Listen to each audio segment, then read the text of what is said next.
Welcome to this lecture on account generation. In the previous lecture, you learned that an R address is 25 to 35 alphanumeric characters in length, case sensitive, excludes the number 0, the uppercase O and I, and the lowercase l, and it always starts with an R, hence the name R address. The R address is the public address that represents the account on the XRP ledger. But, as I have previously said, the creation of an account is not performed by the XRP ledger. In most traditional applications, you would call a function with some data and be returned an account. With the XRP ledger, this is not the case. There are two parts to generating an account. The first is to generate an account secret. This is a strictly mathematical process and can be performed offline. Once we have the secret, we can derive the R address. The second step is to send XRP to the newly created account's R address using a payment transaction. When the XRP ledger processes the payment, it attempts to assign the payment to the destination account. But in the case of a new account, it doesn't exist. So the XRP ledger creates a new account object on the ledger and assigns the payment to its balance. For the account to become active, it must receive and maintain a balance greater than the account base reserve fee. This is something that we've learned in previous lectures. Okay, so that's the theory of account generation. Let's create one using the testnet faucet. This is an XRP faucet provided by the XRPL.org website. In order for an account to become active, we need XRP to activate it. So if we were to create an account mathematically, it would be of no use to us because we have no XRP to activate it. So in this lecture, we're going to create an account using this faucet. This will give us an account which is activated with 10,000 XRP. Sadly, these XRP are on the testnet, so they have no intrinsic value, but at least we'll have some XRP which we can use to activate a bunch of new wallets. So let's get started. Click on the Generate button. Behind the scenes, the website has generated an account and funded it with 10,000 XRP. If we take the R address and go to the XRPL Explorer and search for the account, we can see it is active with a balance of 10,000 XRP. This account is ready to be used. I'm going to leave this window open for now and we'll come back at a later point and copy the address and the secret to a plain text file for use later on. I shouldn't really need to say this, especially at this point in the course, but it is vital that secret keys are stored securely. So if you ever create an account on the mainnet, you must immediately take action to store the secrets in some secure method. The next step is going to be to create some accounts locally. So I'm going to create a directory for this code. And I'll initialize it with git and also initialize npm for ES6. And then I'll load VS Code. And the first thing I'm going to want to do is create a keys file and then go back to the Explorer and copy the R address and secret. Next, I need a script file where I can run our generate code. I'll be using the JavaScript SDK, so I'll install that now. While we wait for that to install, let me say that this is how you generate a wallet using the JavaScript SDK. As you'll soon see, the SDK makes it super easy because all the complexity has been abstracted away.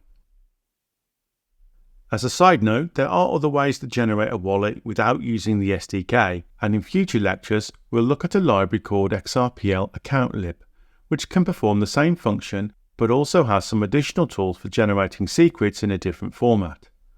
This will actually make a nice addition to our course project, which we'll be building in the next course section.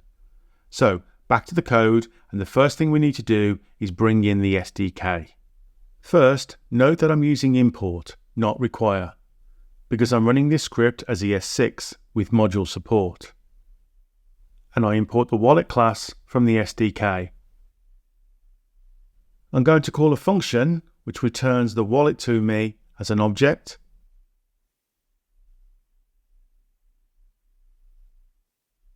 and then I'll console log the output.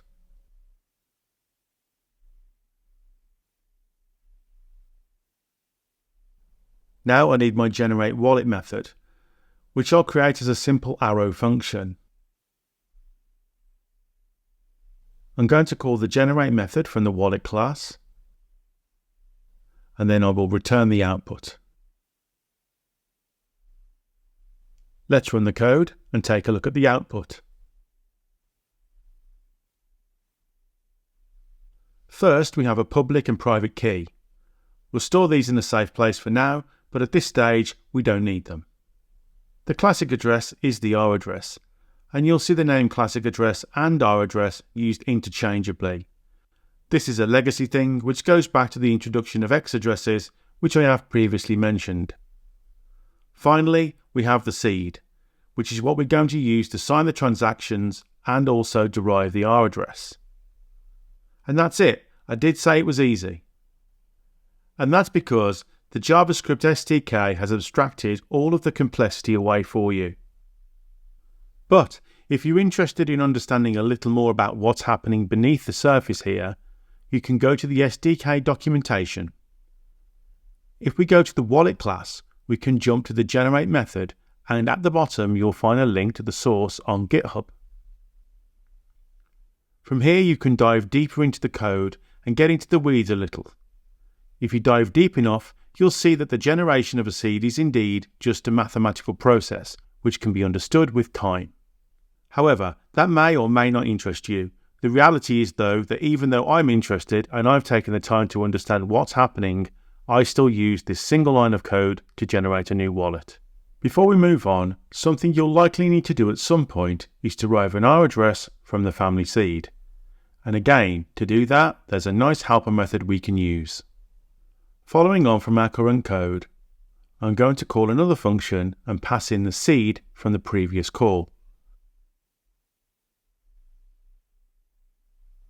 Then I'll log the output to the screen, which we want to be the R address. Now we need a function that returns the wallet address. And in this function, I'll call another method on the wallet class called deriveWallet, which takes the seed. This actually returns us a wallet object the same as the generate method. However, we are only interested in the classic address, so I'm only going to return what I need. And with those additions, if we run the code again, we should get the new wallet, and right below it we should also get an identical address, which has been derived using the seed. Okay, so before we bring this lecture to a close, there's just a couple of things I want to do. The first thing is I want to back up the key that we just created.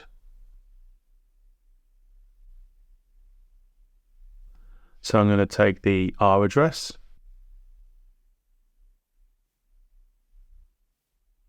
and I'm going to take the seed, and I'll save this file. And the next thing is, as we have an R address that's been created programmatically, I'd like to go and take a look at it on the Explorer. So this is the testnet Explorer. And if we have a look at the account, you can see that this is an unactivated account with a balance of 0. As I said at the start of this lecture, in order to activate the account, we need to send some XRP to it. And that's exactly what we're going to do in the next lecture.